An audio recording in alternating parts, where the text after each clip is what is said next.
The first thing that popped out of me was, it says for decades this dynamic has been diagnosed as a problem for leadership or teamwork or both.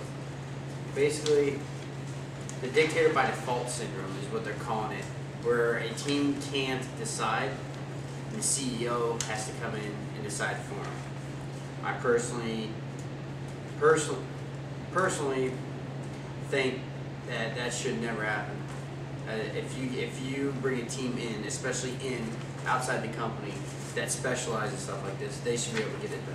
We should never have the dictator by default syndrome. It just leads to an unfair decision, something that could have been decided by everybody. A lot of what causes the problem, where you end up with the meeting coming into an impasse, is where you have several members trying to reach a consensus based on their individual preferences, and usually the meeting turns into a complete debacle. So there are several ways and methods in which you can improve and actually develop some kind of strategy for having some kind of alignment between your executives so that everyone can reach a consensus in the group. Do you have anything to add? Pretty much the add on top of all that, it's just they talk about the 9-person CEO executive thing right there. Just pretty much talks about how you're gonna come down to a basic decision, 5 to 4, or you go any oddball number. And as long as you have an oddball number of people, you're never gonna have a straight answer. You're never gonna have anything whatsoever. And that's why the CEO has to take charge. And normally what the CEO does is he's never there to actually get the full gist of everything that happens. So in turn, he's normally going to make the wrong decision for the company, and he's going to make what he thinks is the best decision for it, instead of making a group decision that's going to be the best thing for the company to happen. He becomes the dictator by default because the executive officers are unable to come to a consensus based upon the fact that they are not in agreement. Everyone is voting on their own agenda and everybody's looking out for their own best interest, and they're not really looking at the big picture to see what's going to be best for the best interest of everyone. Which then brings it into the next two topics, which is acknowledging the problem and managing the impossible.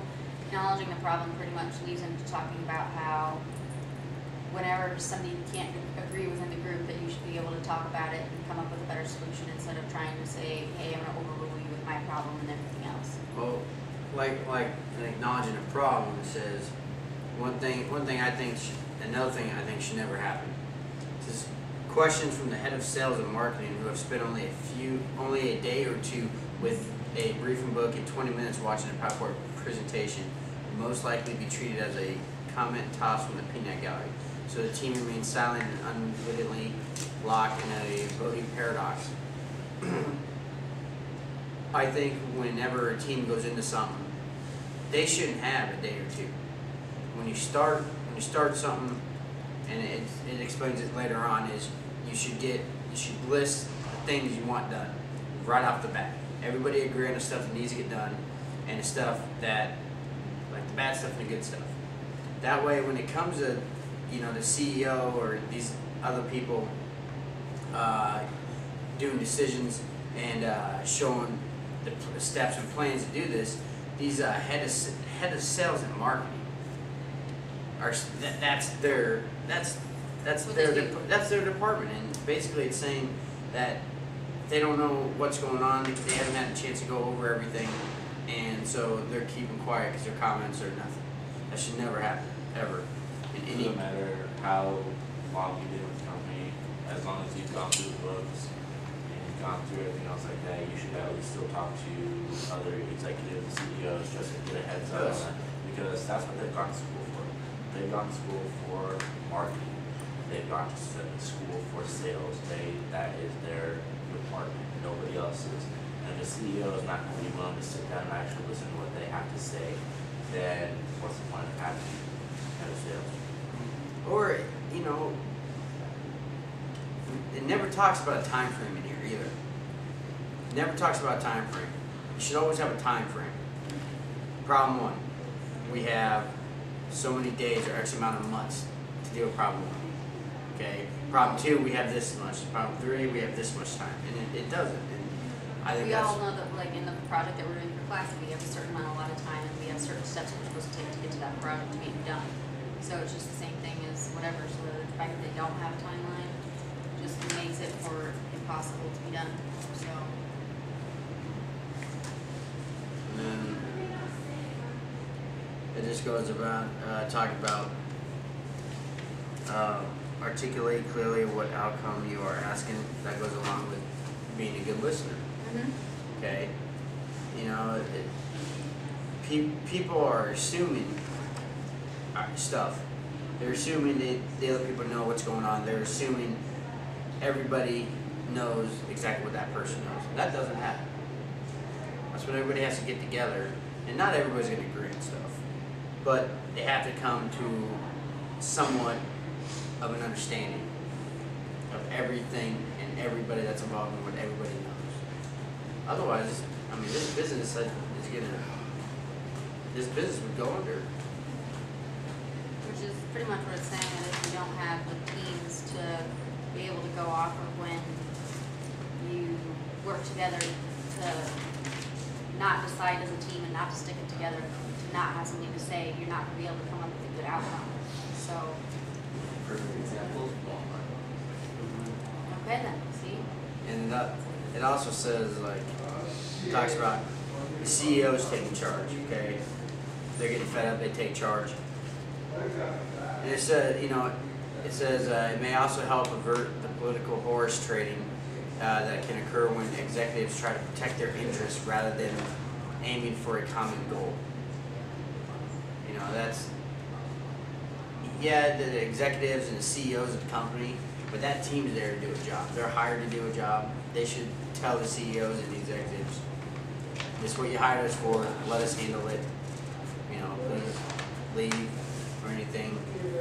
I mean, these guys just basically, as stuff kept going on, the dictator by default syndrome just kept happening and happening. And finally, towards the end, the CEO and the corporate people ended up just taking over and doing it their way.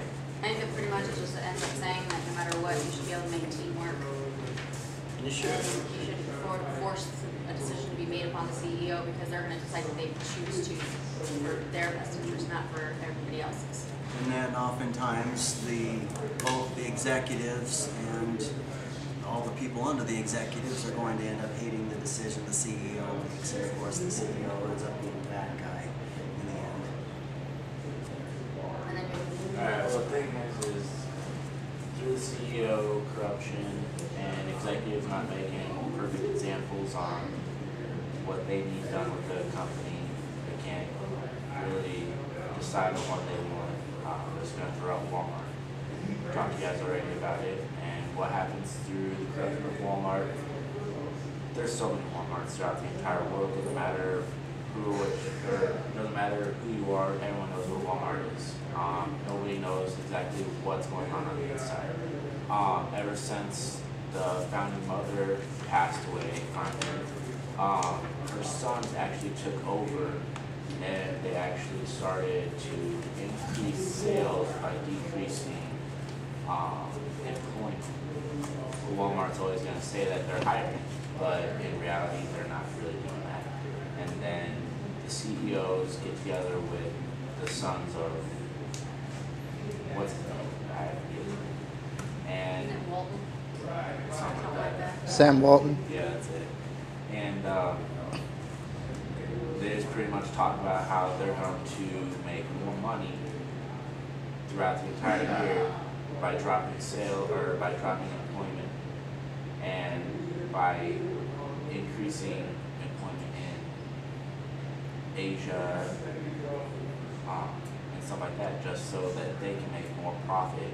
And they just pretty much screwed the employees out of what they potentially said that they're going to have.